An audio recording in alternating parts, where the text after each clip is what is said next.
দাদা, কি বিক্রি করছেন আপনি? লেবু কত করে আপনার লেবু? 1 টাকা? এই মাত্র বললেন 5 টাকা। তাই? আমাকে একটু দিন তো লেবু। প্লাস্টিকটা আপনি জানেন কোথায়, আমি কি করে জানবো? আপনি দোকানদার, আপনি যদি প্লাস্টিক আমাকে না দেন আমি কি করে নিয়ে যাব এটা বাড়িতে?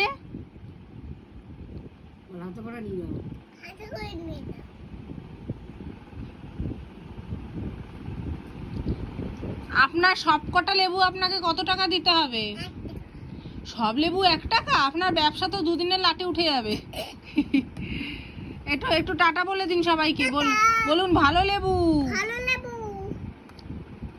বাবা, সব লেবু দিয়ে দিচ্ছে আমাকে, কত ভালো দোকানদার।